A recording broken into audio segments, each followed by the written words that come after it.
All right, we will go ahead and get started now. If this is everybody's first time joining us, thank you for joining us. And if you are a return attendee, thanks for coming back. Just to let everybody know, and hopefully you were notified as you entered the Zoom room, this is being recorded. So just so that you are aware of that.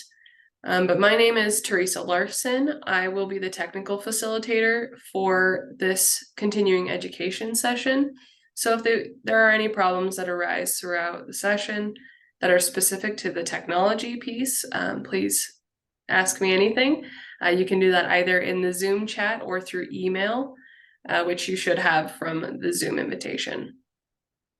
I am a researcher at the Transforming Communities Institute as well. So if you have ever heard of Transforming Communities Institute, part of my job is to facilitate these continuing education opportunities, along with various other tasks. And you can learn more about us, and I'll provide our information at the end. But we hope that you enjoy this opportunity. Before we get started, I will provide the USU land acknowledgement. And that is, as a land grant institution, Utah State University campuses and centers reside and operate on the territories of the 8 tribes of Utah who have been living, working, and residing on this land from time immemorial. These tribes are the Confederated Tribes of the Goshoot Indians, Navajo Nation, Ute Indian Tribe, Northwestern Band of Shoshone, Paiute Indian Tribe of Utah, San Juan Southern Paiute, Skull Valley Band of Goshoot, and White Mesa Band of the Ute Mountain Ute. We acknowledge these lands carry the stories of these nations and their struggles for survival and identity. We recognize elders, past and present, as peoples who have cared for and continue to care for the land. In offering this land acknowledgement, we affirm Indigenous self-governance history, experiences, and resiliency of the Native people who are still here today. So again, thank you all for joining us. And just a few reminders before I introduce our presenter. Just please ensure that your Zoom name matches the name that you would like on continuing education, because that's how we track your attendance in the session. And then we can match it to the feedback survey that you will do as follow-up. So to receive continuing education credits, you will have to complete that follow-up survey. I will put it in the chat at the end, as well as send it via email. So hopefully you'll get it without any problems. And then you will also have to make sure that you stay for the entirety of the presentation. I will now introduce our presenter, who is Shannon Rhodes. Shannon has been a medical social worker for 23 years and has worked in long-term care, home health and hospice, and oncology. She is a graduate of Utah State's bachelor's and master's programs. She currently works at the Intermountain Cancer Center in Logan as an oncology social worker and is the Utah representative for the Association of Oncology Social Workers. Shannon has served on several community boards and is involved in leadership with her local political party. To practice self-care, she enjoys listening to true crime podcasts, watching documentaries, reading, and listening to Bon Jovi music. So thank you, Shannon, for joining us, and the time is now yours until the very end. Okay, well, guys, sorry it took a little bit to get you all in today because I have technology problems, like in the technology, and I do not always jive. So Zoom freaks me out. And as a kid, I was a very shy kid, and if I had to speak in public, I would cry. I've gotten over that. So hopefully I'm not going to cry today, but I will probably nervously laugh because that's how I cope with my nerves. But somebody recommended me for this, and I'm not sure who in the social work program did, but when I find out, they owe me lunch. I'm just going to put that out there. So if they watch this recording, they know they owe me lunch. But I have worked with death and dying and grief for many years. And so I guess I have a little bit of experience in it. I want this to be very interactive. If you have questions, you can put them in the chat. You can, I don't even know how to look at the chat actually. So maybe don't put them in the chat, just shout them out because I'm looking at two screens and it's just too much for me. But let's start with the objectives. We're just going to discuss like challenges for people who are dealing with life-limiting illnesses and the death and dying process itself. We're going to define grief and loss. We're going to look at the bio, psychosocial, spiritual aspects of grief. We'll get into grief theory and compare like classical grief theory versus like the postmodern grief theory, and talk about grief interventions, how we manage our own grief while we're helping clinicians. And then if we've got time, we'll talk about the changes and prolonged grief disorder that's been added to the DSM-5 in the most recent thing. So this is one of my favorite quotes from one of my favorite books. If you've never read Tuesdays with Morrie, it's a great book. It's a tearjerker. You will cry. Morrie was a professor and he was diagnosed with ALS. And one of his former students found out that he had ALS and went to visit him. And he started visiting Morrie every Tuesday, which is why the book was called Tuesdays with Morrie. And each time he would go, Morrie would teach him a life lesson. And so I love this quote where it says, "Everyone knows they're going to die," he said again, "but nobody believes it. If we did, we would do things differently." And that's just kind of something to kind of ponder, think about. Would you do things differently if you really truly believed you were going to die and your time was limited? This is another great quote. If you don't follow, so there is this hospice nurse, Julie, that's her tagline on Instagram, as well as I think TikTok. Hospice nurse Julie is really good to follow if you have any interest in the death and dying process. She explains a lot of things. But she says the process of dying is not painful and the body knows how to die. And the more we can understand that, the better we usually live and the more peaceful we die. And so on the right side, it just talks a little bit about some of the signs and symptoms of approaching death. And these are signs and symptoms in like a natural disease process. It doesn't matter whether the person has cancer, whether they have congestive heart failure, whether they have a lung disorder. A lot of these things are going to be very similar, just depending on the person's process, but there's a lot of crossover. So sleeping is a very natural thing. People start sleeping more and more as they get closer to the end of life process. Usually the first things that shut down are wanting to eat and drink. And so oftentimes you'll hear a hospice patient say, I just don't want to eat. I just don't feel like eating. I don't feel hungry. I don't feel thirsty. A lot of families at that point feel like they have to force feed somebody because we picture in our minds that when people starve to death, it's a horrible, painful process.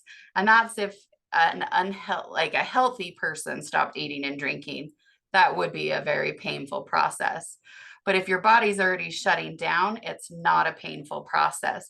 And that's something that a lot of times with hospice and end of life caregivers, they have to explain that to the family, that the eating and drinking and that shutting down of that is a very normal, natural process to that.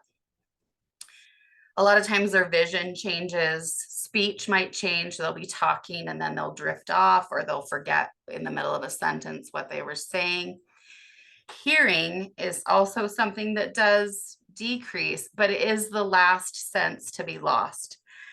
And when I started in hospice, they always told me, oh, hearing's the last to go. And I didn't really believe it until I actually witnessed it. And I was sitting with a family in the hospital here at Logan Regional Hospital, and their loved one, we were admitting that her to hospice, and she'd been unresponsive for several days. And she was laying in the hospital bed. I was talking with a family around a table, and we were discussing how, go ahead and still tell her things you want her to know. And the hearing's the last thing that can go. And I had told the family, jokingly, trying to add a little brevity to the situation, I said, she can't argue with you now. So you get to have the last word, and you get to tell her whatever you want her to know. And literally across the room in the bed, you hear this elderly lady go, So that was proof to me that hearing definitely is the last thing that can go. And she was listening to me telling her family that they got the last word, and she did not like that. But it's something to be aware of, because people can still say goodbyes even if their person can't respond. Loss of control in the bladder and the bowel is very common in the end of life process.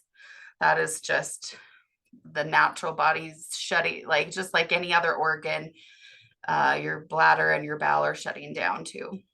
And then pain management, that is something that's focused on people sometimes can be in pain. If you lay in the same position for a little while, your arm might fall asleep, your leg might fall asleep, and that can be painful.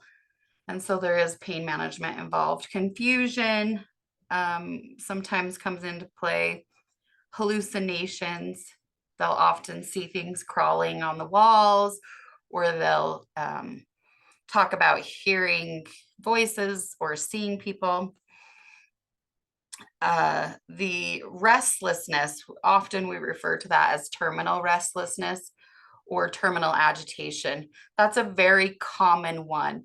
And when I would explain this as a social worker in hospice to people, terminal agitation, it was more, I would say, the reason that they're agitated is as our body shuts down, our natural tendency as humans is to fight against that process.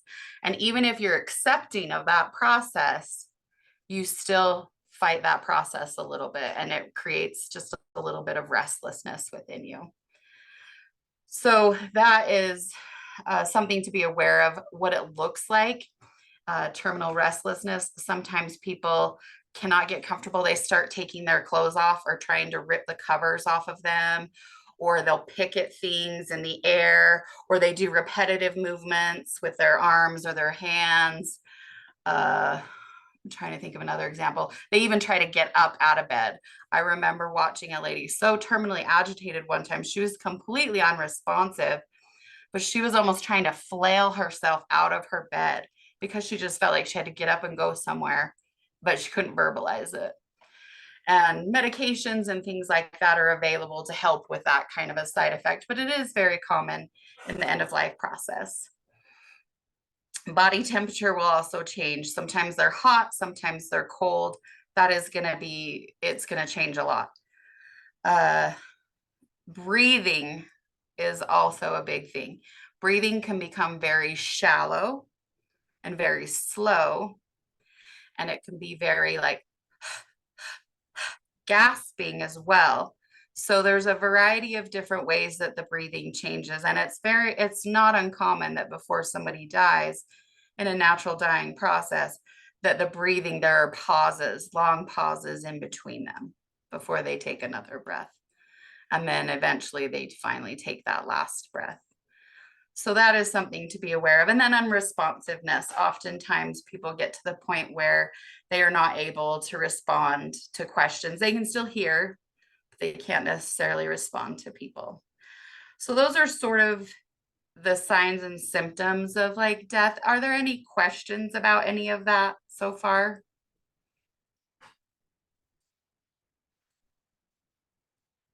Okay, I'm going to assume that your silence means no. And we'll move on to this David Kessler. I've attended several of his conferences. He has written a lot of great books about the dying process. And he wrote one called The Needs of the Dying. And I took this right out of the book. But these are important things to focus on and be aware of. The need to be treated as a living human being. That's a need for somebody who's in the dying process. The need to maintain a sense of hopefulness, however changing its focus may be. And sometimes that hopefulness is not you're hoping that you're going to be cured of whatever illness you have, but sometimes it's you're hoping that it's going to be peaceful. Like your hope will shift as you go through the process. The need to be cared for by those who maintain a sense of hopefulness, however changing that may be as well, because your loved one's going to go through different emotions as well. The need to express feelings and emotions about death in one's own way. I once had a patient whose wife didn't like that he talked about death because it would upset her. And she got really mad at him one time and just said, I can't have you discussing this with me.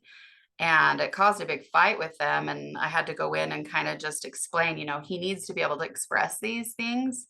That's something he needs from you. And you have to figure out how to be open to hearing that. But then also you get to express your own feelings too. One of the big ones on here is the need to participate in decisions concerning one's care. There were many times when I worked hospice where family members would meet us at the door and they would say, now don't mention the word hospice. We don't want our loved one to know that they're dying. Well, if you read this, that goes right against one of their basic needs and their rights as human beings is to know what's happening to them. And I remember one time showing up at a door with the nurse and the daughter met us and she said, now don't mention hospice. I don't want my dad to know he's dying. And we kind of looked at each other. We're like, okay. We go into the room. She introduces us to her dad. The phone rings. The daughter leaves to go answer the phone. And he turns to us and he says, now, I don't want you to tell my daughter that I'm dying, but I'm dying. But I just don't want her to know it. And we kind of, the nurse and I looked at each other like they both know what's happening in this situation.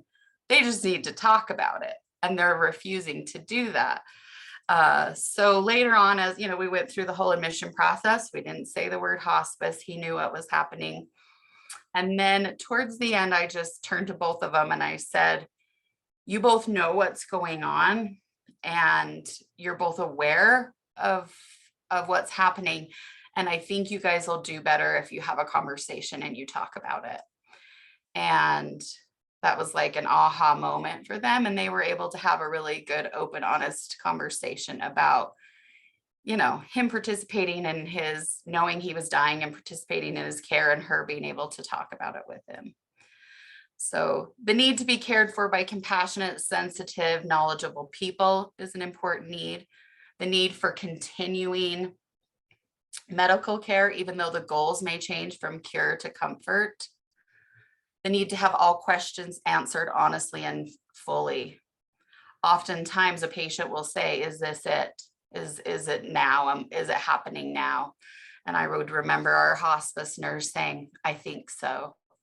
I think it's time. And they were appreciative of knowing that it was coming. The need to seek spirituality is an important one. The need to feel free of physical pain. The need to express feelings and emotions about pain. And sometimes pain is not just physical pain. We're talking mental, emotional, spiritual pain as well. Those do come up in the end of life process as well.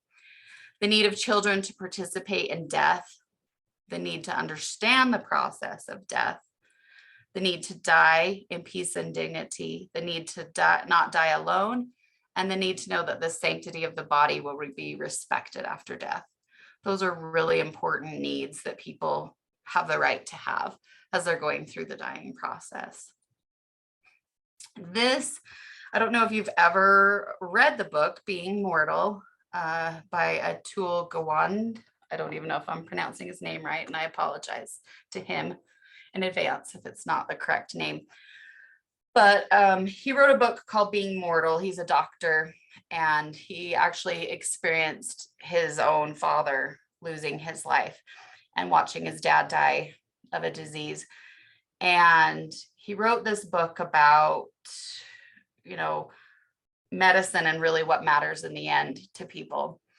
And their PBS did a documentary. We're not going to watch the whole documentary because it's like 50 something minutes, but I did want to show you guys a little clip from this, really hoping that this works. This was part of our technical issues earlier today, but I'm hoping that once I click on this, it'll work, it'll open up, and we'll watch it and then we can talk about it. So let's see. I don't know which one I have to click on. Yeah, and I think you already had it pulled up. If you escape out of your presentation and then click on the browser that has it open. You're right, we did have it. Can you guys see that? The video? Yes, we can. And do you hear it? Yes. Great. I've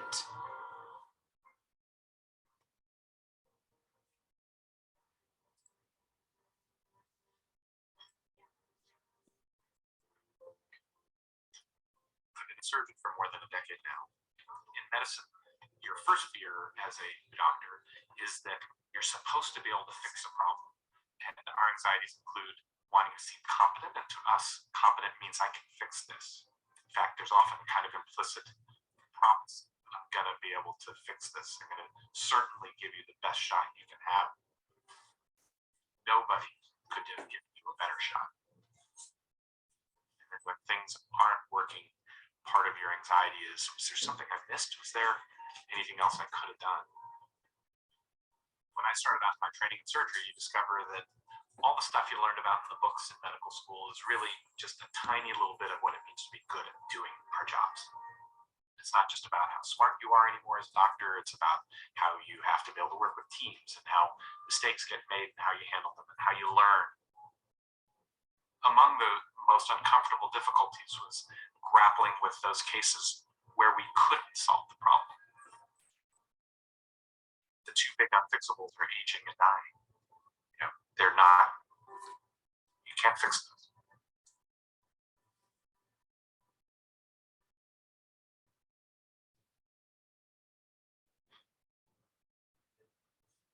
I'm a surgeon and I'm a writer. My writing has become the way that I can focus in and begin to understand the problems that most confuse me. One case in point was a piece I wrote called Letting Go about a woman named Sarah Monopoly, whom I helped take care of, who was diagnosed with stage 4 lung cancer during the 9th month of her pregnancy at the age of 34. This was one of the most difficult circumstances. You have a young woman with a brand new baby.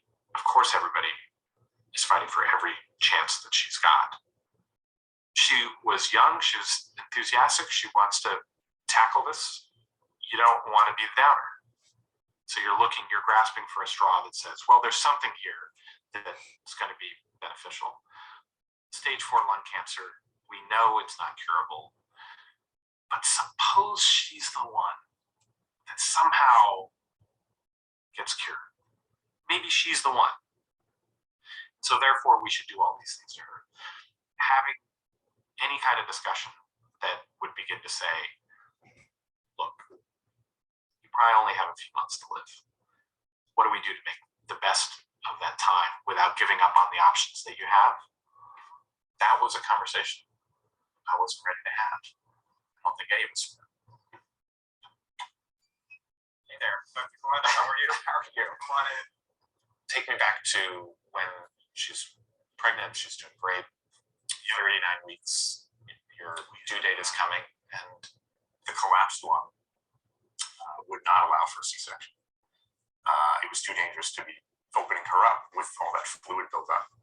So Sarah had Vivian basically pushing with one lung. It was so difficult, but she had the baby. You want to be part of that 15% that survives one of the fires. You want to be that part of that group so badly. And you say to yourself, why not us?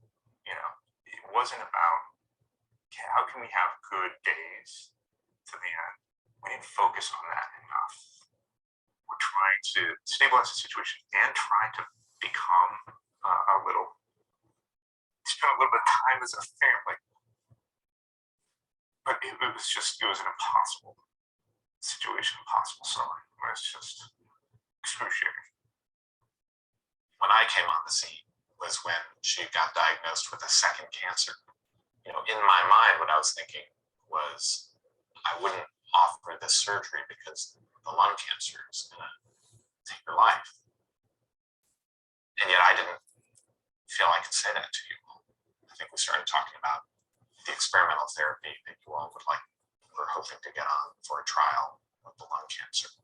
And I remember saying something I sort of regret, which was maybe that experimental therapy will work for the thyroid cancer too. I said that, and I know it was please. Well, you had joined us in our sunny disposition, hoping for the best. I knew it was not gonna. I mean, in other words, the reason I regret it is because I knew it was a complete lie. I just was wanting something positive to say. I did not know it was an outright lie. You could lose your license for that. But I think I don't think I was terribly equipped for having that conversation. And maybe you all weren't. I don't think we were. I've thought often about what did that cost us? What did we miss out on? What did we forego by consistently pursuing treatment after treatment after treatment, which made her sicker and sicker and sicker? The very last week of her life, she had brain radiation. She was planned for experimental therapy the following Monday. You woke up and she wasn't doing so well on a Friday. What happened then? So she woke up and was gasping for air, and I tried to crank the oxygen up. I said, let's max this thing out. Maybe we'll get a bigger oxygen machine. We were so close to getting to the next potential fix. And she said, I can't do this. I can't do it at home. I'm too scared. I'm gasping for air, and I can't do this. We should have started earlier with the effort to have quality time together. The chemo had made her so weak that she couldn't hold it. It was exhausting. And that was not a good outcome for the final months. It's not where we wanted to be.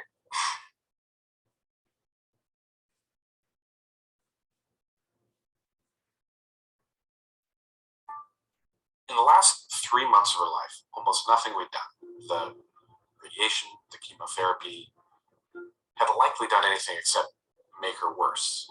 And they've shortened her life. What was interesting to me was how uncomfortable I was and how unable I was to deal well with her circumstances. It felt like a revelation, and that here was a case which I could unpack enough to understand. Why do we always go off the rails? It made me want to explore what other doctors were doing in these extremely difficult circumstances. What I hoped was that maybe I might learn something that I should be doing differently. So I wish that we had more time to watch all of this, because it's great. So you'll have the link in the presentation, and I'll send it out so that you guys all have it. And you can watch the rest of it. There's several different other stories. I'm sorry if it made you guys cry. It makes me cry too. But I kind of just wanted to touch on a few things that were said in that particular clip. And what I thought was interesting is he said there are two unfixables: aging and dying. And the reality is we all have 100% chance that we're leaving this, that we're dying. We're all going to die. It's just a fact. It's going to happen. And aging is also going to happen. It happens. And those are two unfixables. And for doctors who often go into their field, particularly surgeons, to fix things, that's a very difficult concept for him to grasp.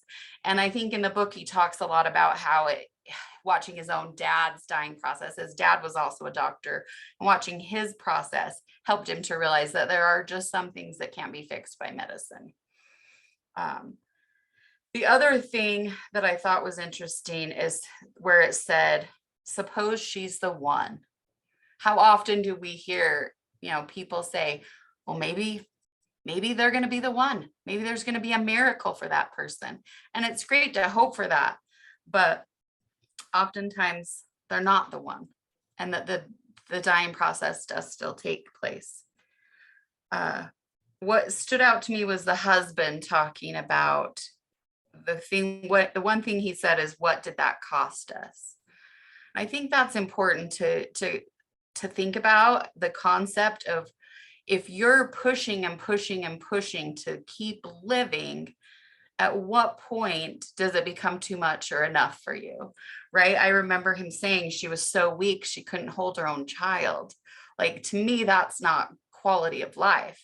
And so I think the death and dying process and the conversations we have to have is, what are people's goals? Is people's goals quantity? And do they want to extend as much as possible, even if they're sick?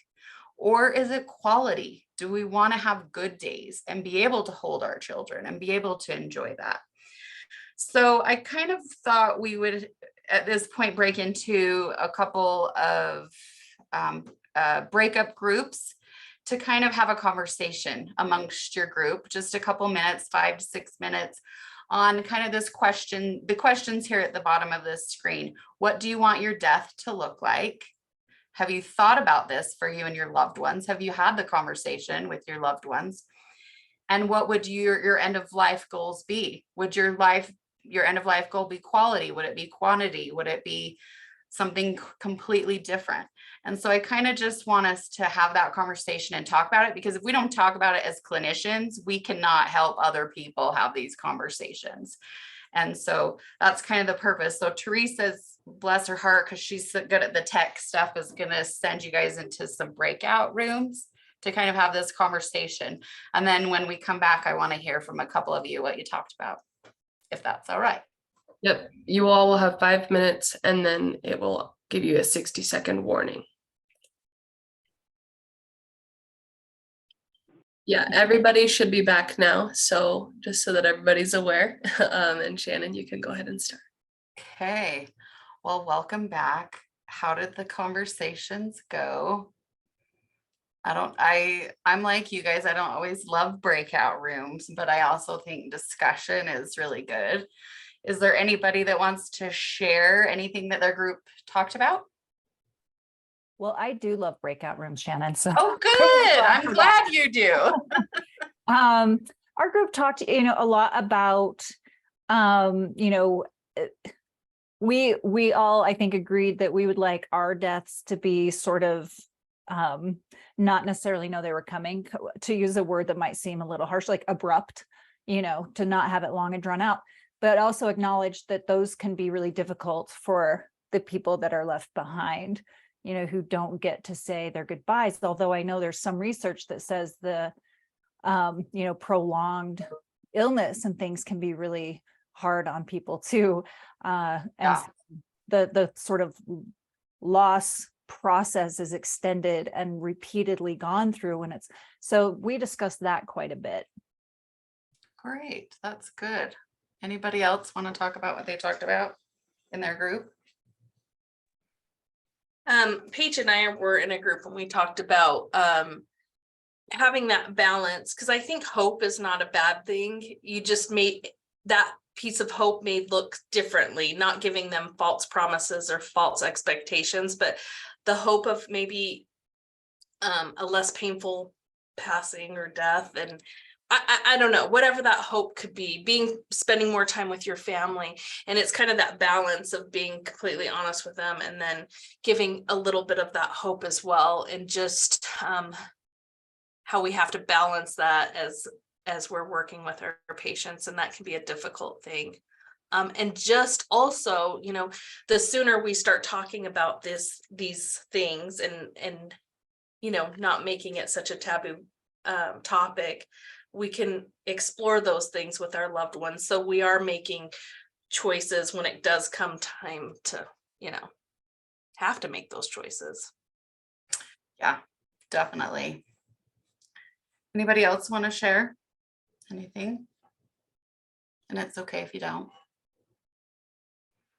I was telling Teresa, my family probably is sick of me because we have these conversations more than they want to. And I think it was probably an occupational hazard of just working in hospice as long as I did. I did 18 years in hospice. And so I saw people dying every day. And so I know exactly what my parents want. I know I've told them exactly what I want. I hate viewings, don't want a viewing. If they have a viewing, I'm coming back to haunt them. In May, I lost my beloved dog I'd had of 18 years. She died the day after her 18th birthday. So I myself have been grieving my sweet little Peaches. She was a diva, little Shih Tzu diva, and she did things her way. But I've told my family her ashes are to be buried with me. I don't care if that's legal or not. Like, you're going to slip them in there if it's not legal, and nobody's going to know. It's just in a tiny little box, because she was just a little thing anyway. So I think it's important. It is uncomfortable for us to talk about the dying process, but the reality is it's going to happen to all of us. It's going to happen to our family members. It's going to happen to the clients that we're working with in these settings, and you're going to have to be comfortable having these hard conversations with them. And that's kind of part of what the whole documentary talks about. If you watch the rest of it, the doctor he goes and talks to other doctors who have to have these hard conversations with their patients. And there's some really great things in it, because a lot of them, you'll find most people do want to die at home. And so they have these conversations and they say, yeah, I want to go home. Send me home with hospice if that's going to happen. It's not always possible, but oftentimes people do want to die at home. There was another gentleman who, in the documentary, this cute little old man who's having a conversation with his grandson. I'm guessing the grandson, I'm bad at guessing kids' ages. Somewhere between ages 8 to 10, maybe, it would be my guess of how old this kid is. And the grandpa's laying there in his hospital bed, and he says to him, have I talked to you about how I feel about the dying process? The little boy is like, no. He's like, is it hard for me to talk about? And he's like, yeah. And he's like, well, we need to talk about it, because you need to know I'm not afraid to die. He's like, everyone dies. Trees die, plants die, flowers die, animals die. He said, everything dies. It's the cycle of life, and you need to know that. And it's a very sweet little tender moment between this grandfather and his grandson. So I definitely encourage you to watch this. It will make you cry. It's definitely a tearjerker. But if you don't want to watch it, you can always read his book too. But there is one quote I wanted to read to you guys from the book, from Dr. Atul. And he says, being mortal is about the struggle to cope with the constraints of our biology, with the limits set by genes and cells and flesh and bone. Medical science has given us remarkable power to push against these limits, and potential value of this power was a central reason I became a doctor. But again, I have seen the damage we in medicine do when we fail to acknowledge that such power is finite and always will be. We've been wrong about your job. We've been wrong about what our job is in medicine. We think about our job as to ensure health and survival, but really it is larger than that. It is to enable well-being. And I think that's the focus of the documentary, as well as his book, is well-being and what you want your well-being to kind of look like. And so I think it's good to think about that and to have those conversations. But this next slide I stole from, I went to a conference in June for the Association of Oncology Social Workers, and it was a conversation about a support group that they had for people with advanced cancer, and they focused on meaning making, which we'll talk about.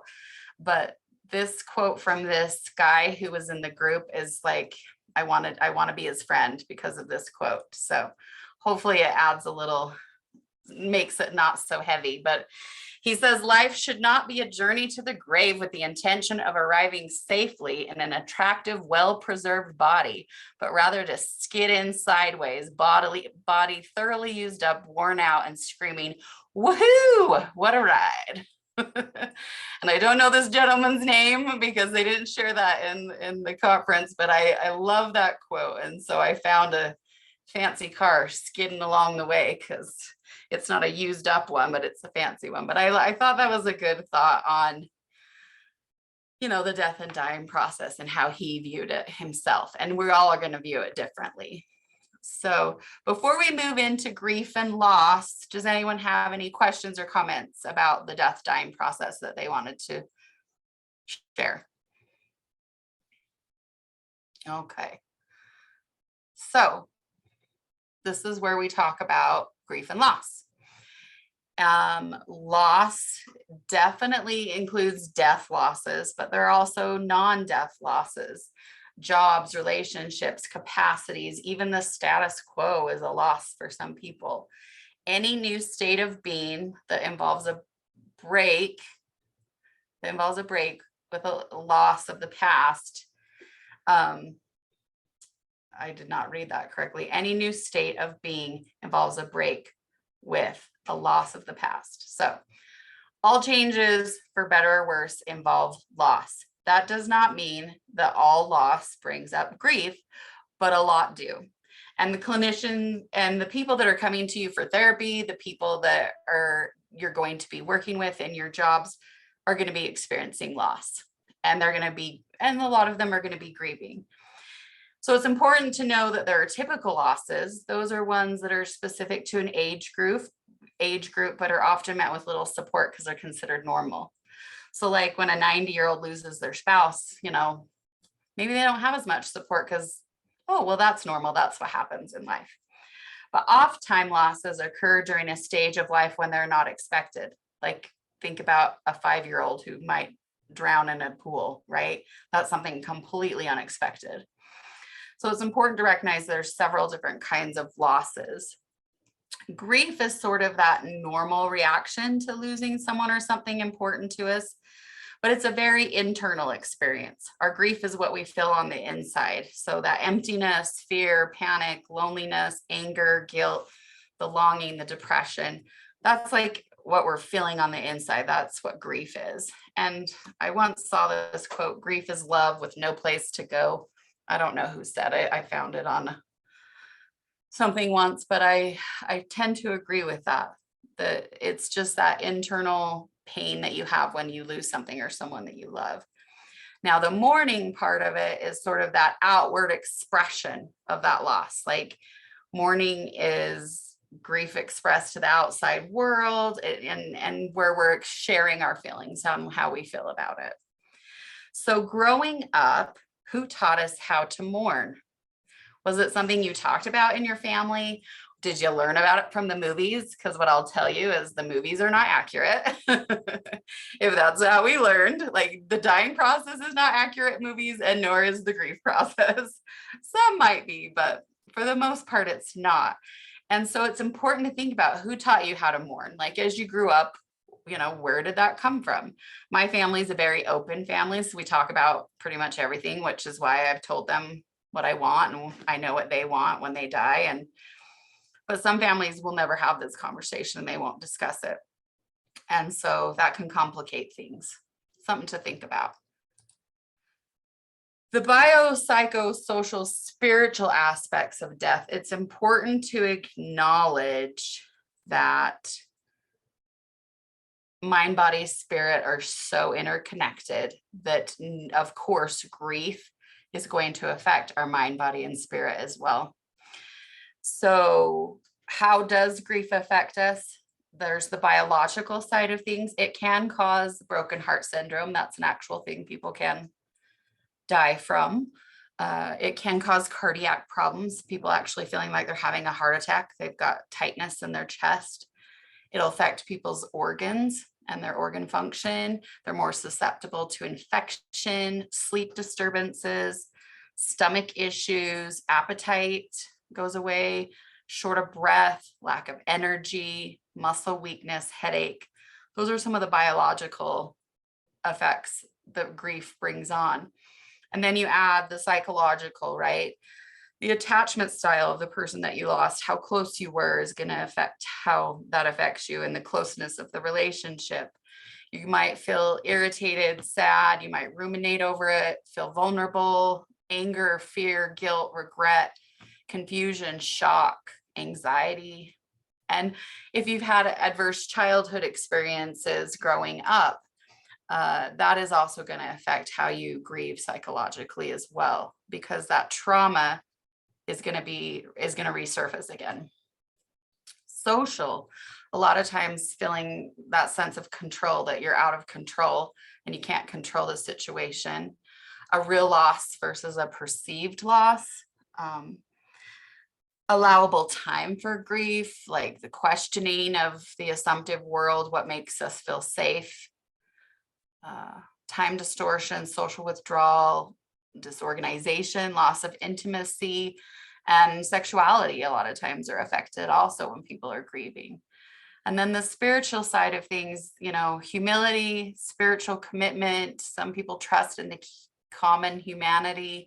They become more empathetic, open to change. Sometimes people develop existential questions. Why do we live? Why do we suffer? Why do we die? Why does this have to happen? And then there's the meaning making versus searching for meaning. Or you might become angry at God, or maybe you're unable to find any consolation in your faith. Those are all different aspects of how we're affected by grief, and it will affect every aspect. Alan Wolfelt is if you do any kind of bereavement work, you've heard his name. He's a big influencer. That's not the right word, influencer, but hey, he's big in the bereavement world. But he's the founder of the Center for Loss, and he does a lot of bereavement and grief groups, camps, like weekend excursions for people to help them process their loss. But he developed these 11 tenets of companioning the bereaved. And I love the word companioning, because if you think about what that means, it's basically accompany or travel with. So the people that we're going to be helping, we're accompanying them and we're traveling with them on their journey of loss and grief. And so he developed these 11 tenets of what we can do to help them. The first one says, companioning is about being present to another's pain. It's not about taking the pain away, which I think a lot of times for doctors, for us as social workers, we want to be able to take that pain away, right? We want them to be able to process that and be able to remove that from them. But sometimes it's just acknowledging, yeah, this sucks. I'm so sorry. This is really hard. Sometimes that's all they're needing is that validation, and that kind of a thing. The second one is companioning is about going to the wilderness of the soul with another human being. It's not about thinking you are responsible for finding the way out. We're not there to fix it. We're just there to listen to their process. Companioning is about honoring the spirit. It's not about focusing on the intellect. It's about listening with the heart, not analyzing with the head. It's about bearing witness to the struggles of others. It's not about judging or directing these struggles. It's about walking alongside. It is not about leading or being led. So we always said in hospice, we go where they are on their journey. We're not going to lead them to somewhere else. If they're in denial, then we're going to meet them where they're at. We're going to walk alongside them. We're not going to lead them. It's about discovering the gifts of sacred silence. It doesn't mean filling up every moment with words. Sometimes there is a lot of power, right, in sitting with silence when you're working with somebody. It's about being still. It's not about frantic movement forward. Companioning is about respecting disorder and confusion. It's not about imposing order and logic. It's about learning from others. It's not about teaching them. It's about compassionate curiosity. It's not about expertise. So a lot of times people just need to vent, and they need to feel validated, and they need to know that the process they're experiencing is normal to the grieving process. Oftentimes that's what people's biggest needs are. Sometimes it goes against normal treatment interventions to think about it this way, but that's why the word companioning is such a good word to use. Now I made these slides bright because this is the boring part. I don't know if the whole thing has been boring, but this is where we get into like grief theory, which I'm going to try not to spend too much time on that because I want to have a little bit more time for more discussion. But basically, grief theory is broken up into task-based and stage-based theories. So Sigmund Freud who we just all love, right? Because he's got some interesting theories. But he always believed that a mourner must withdraw from the lost entity, and that mourning is only complete when the ego becomes free. He felt that a year was a customary time for this to be achieved. And then Eric Lindemann, he kind of decided that grief normally includes somatic distress, preoccupation with the deceased, guilt, and sometimes hostility. And he thought 8 to 10 sessions with a psychiatrist were sufficient to manage the grief. He believed the following tasks had to be achieved: emancipation from the bondage to the deceased, readjustment to the environment in which the deceased is missing, and formulation of new relationships. Now, I don't necessarily think that can happen in 8 to 10 sessions, and I don't think you can put a time frame on it because everybody's grief is unique and individual. But that was his theory.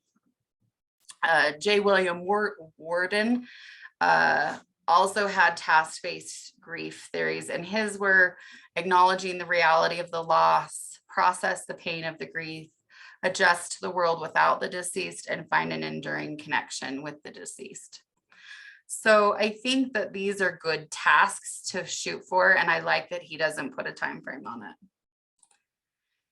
We move into stage-based theories, and that's where you've got Elizabeth Kubler-Ross, which we have all heard about. If you went into the social work program, you should have heard about her, or psychology, you should have heard about Elizabeth Kubler-Ross. But really, the reality is that her stages were applied. They were originally developed for people who were dying. It was like her first book was on death and dying, and these stages were about people who were losing their lives.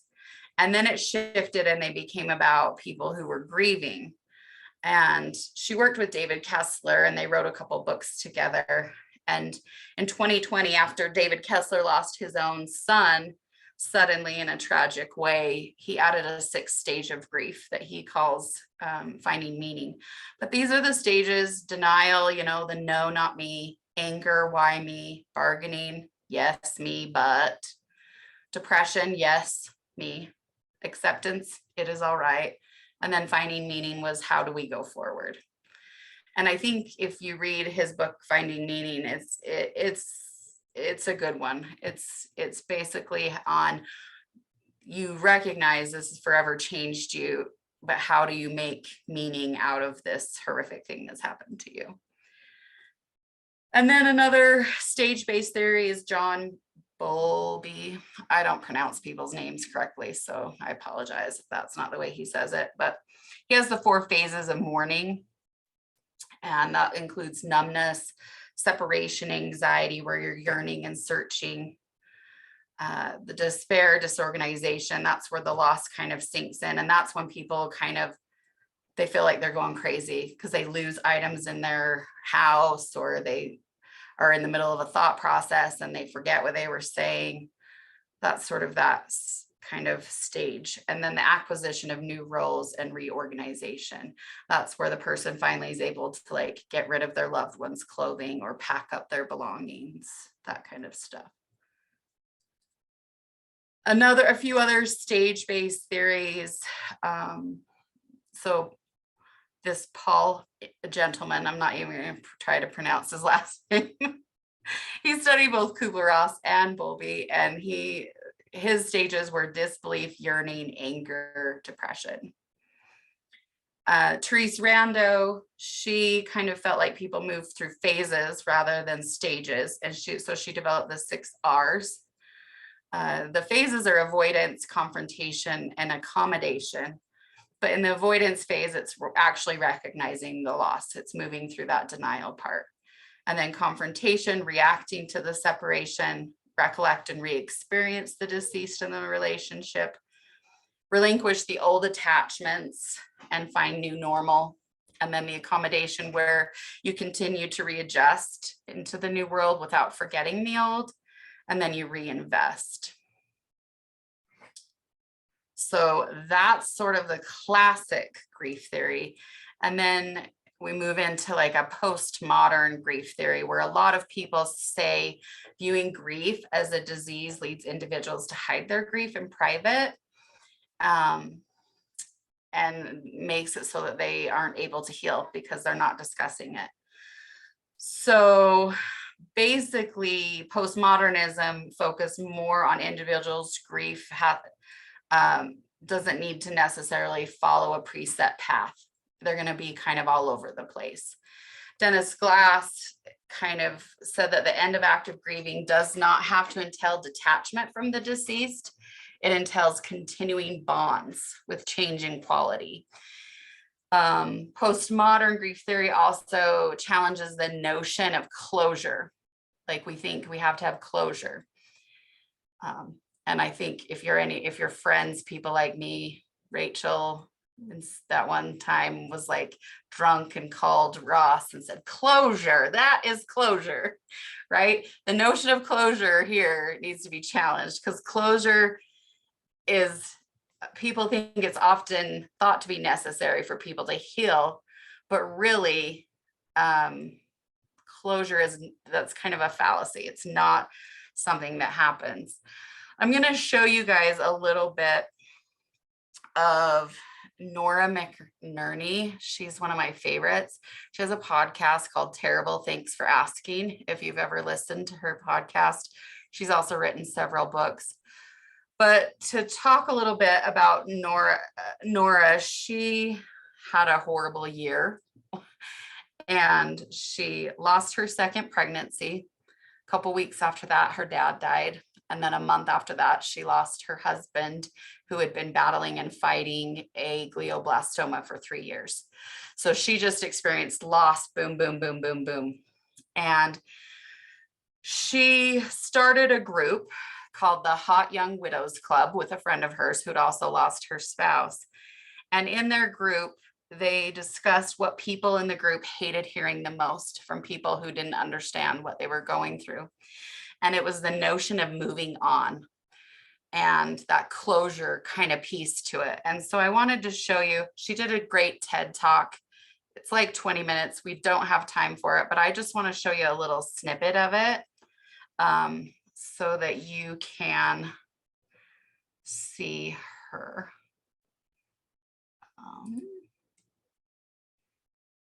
Talking about this. So hopefully this works again still. Can you hear it? We used to do this thing. Okay, so. My screen's frozen. Give me a second here. Yeah, so we don't want to watch this. There we go. Okay.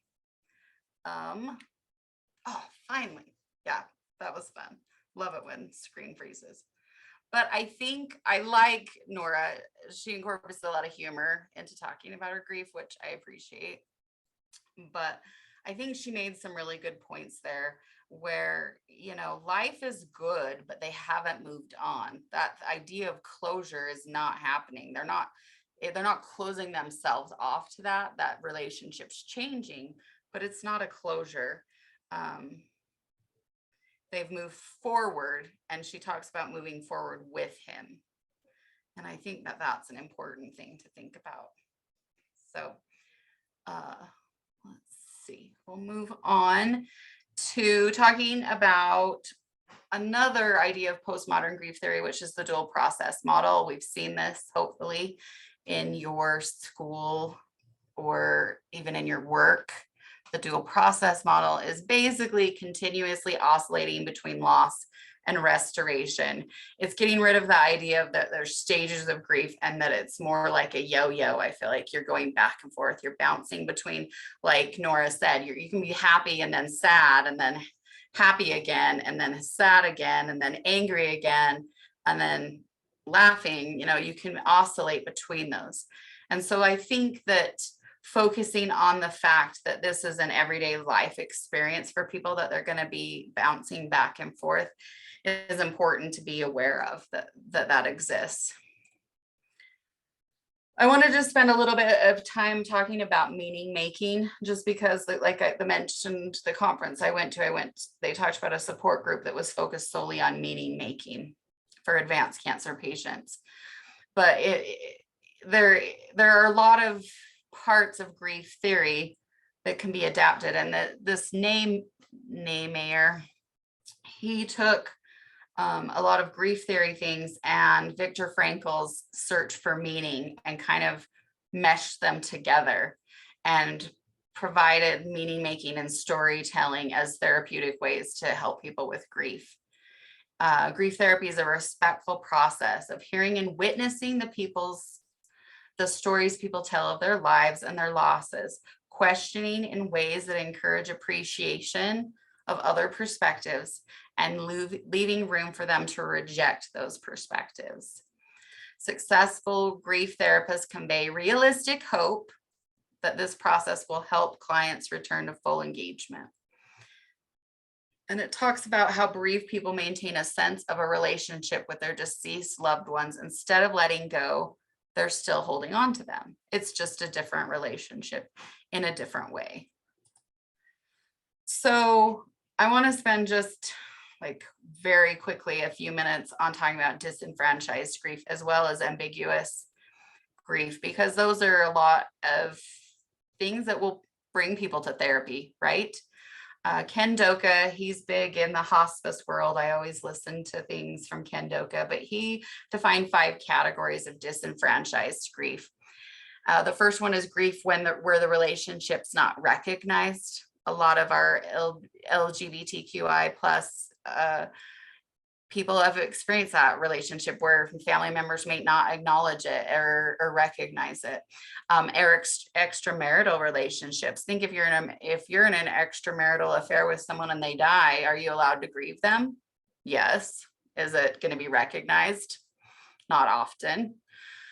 The second one, grief where the loss is not acknowledged as legitimate by social norms. So like grief following an abortion or relinquishing a child for adoption, or for some people, pet loss is not recognized as a societal norm.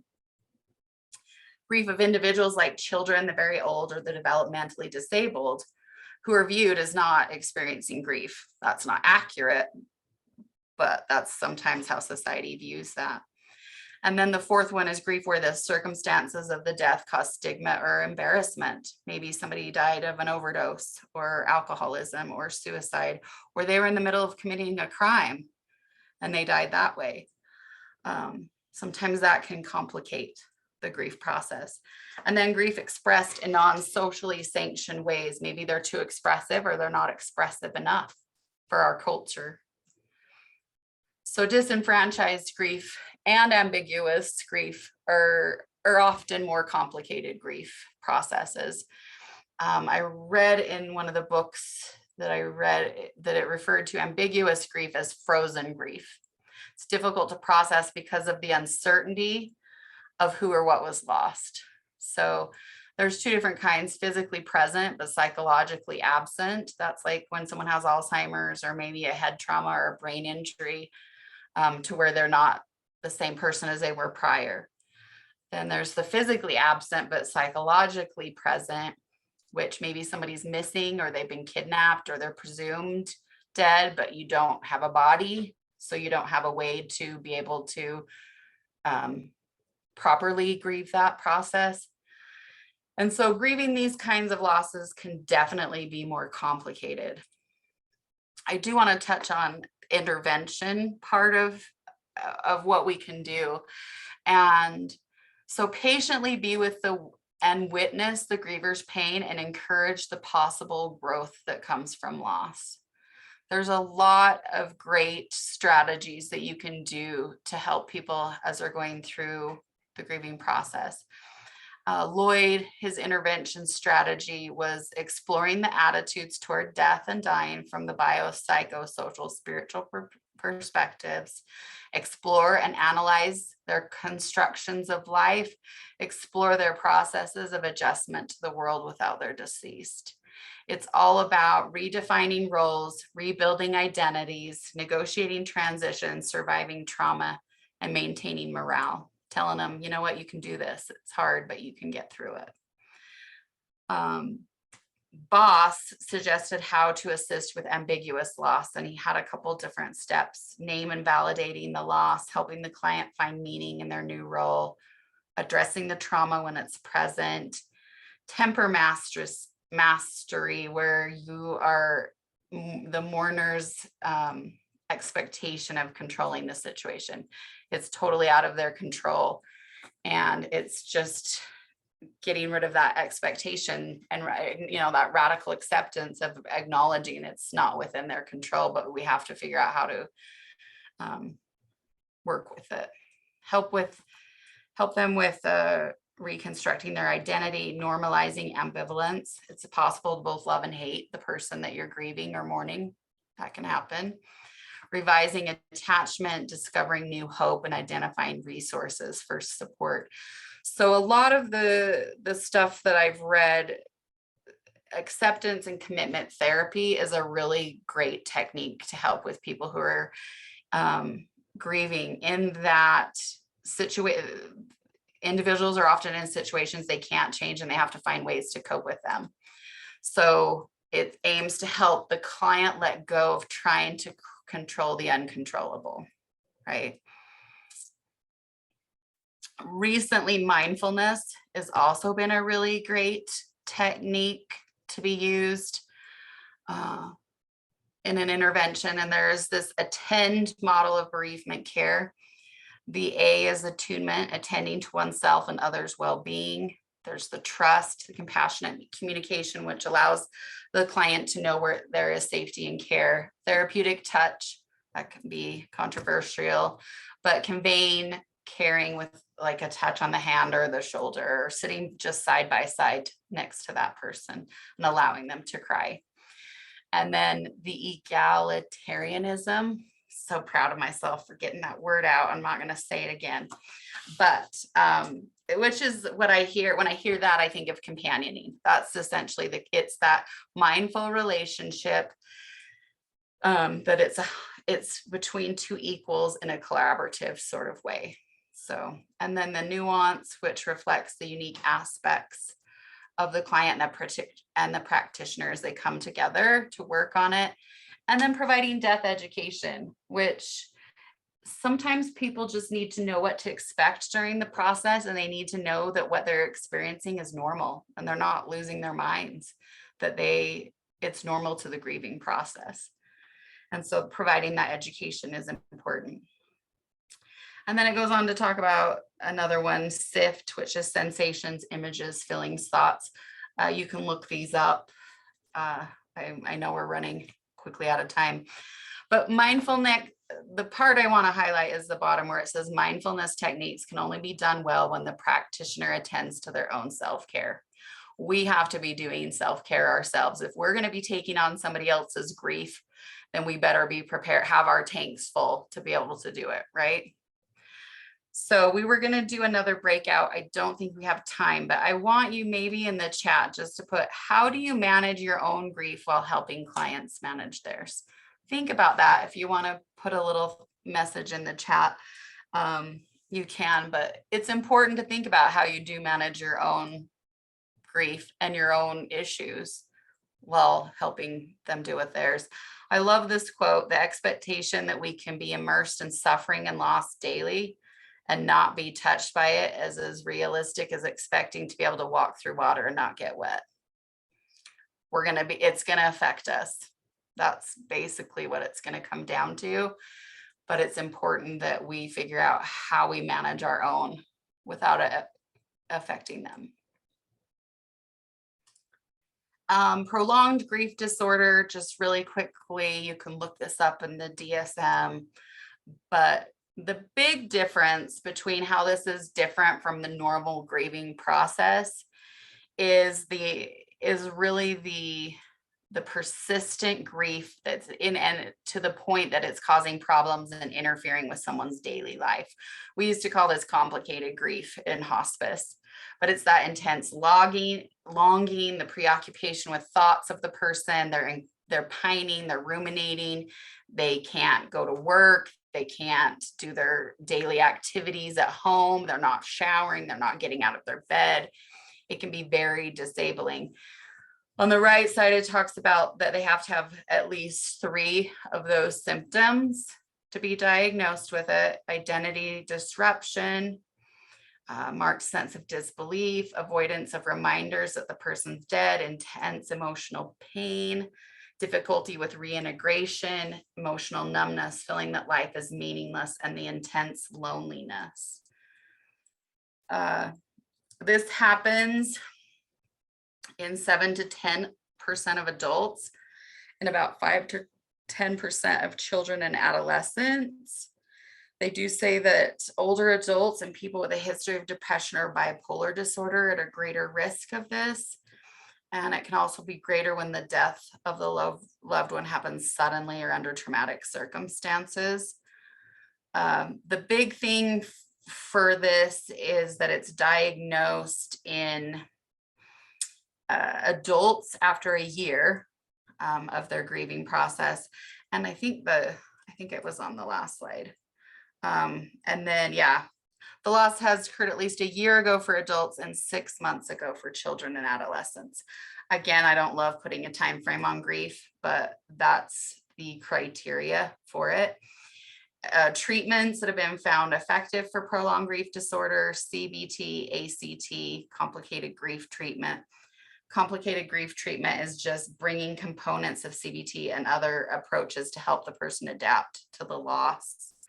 Bereavement support groups can also be helpful and beneficial for people, but currently there's no medication that exists to treat symptoms of grief. And I've always said you can't treat it with a medication anyway. Grief is something you have to feel and work through. So the pros and cons of prolonged grief. Critics have argued that categorizing grief as a mental disorder is pathologizing a fundamental aspect of the human experience. People say that there's going to be a lot of false positives on the diagnosis. There's a concern there'd be a growth market by drug companies who will try to persuade people to take a pill to fix it. And then also, how long is prolonged? People are wary of any expectation that grief should lift in a particular time period.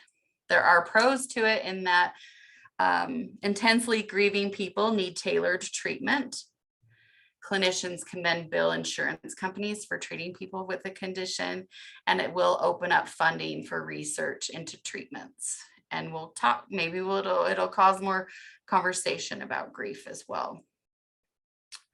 I see there's questions. Are there questions? Maybe there was. I like Jen's comment. Self-awareness and recognizing when our own issues are being activated, for sure. When we're being triggered, so important to acknowledge that, for sure. I know we're out of time, but I do just want to show you guys a couple book recommendations. I love to read, as you heard in my bio. These are some of my favorites on death and dying, as well as the grieving process. So if you're like me, I like to know what the cover of the book looks like. So I included those in. The one on the end is the one that I put, that a lot of the grief theory stuff came out of, is the Grief and Loss Across the Lifespan book. So there is that. And I don't know if there's any questions, but thank you for listening. Thank you so much, Shannon. That was really informative.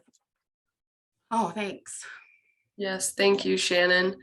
And I just threw the follow-up survey and the next continuing education opportunity in the chat for everybody to look at.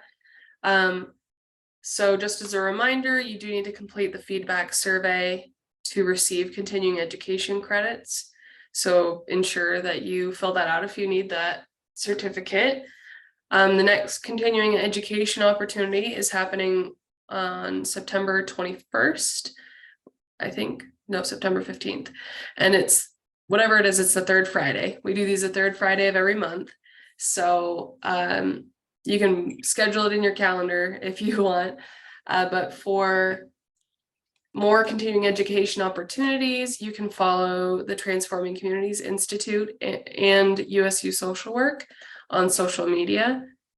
And I will share our social media icons here in just a second. I can pull it up.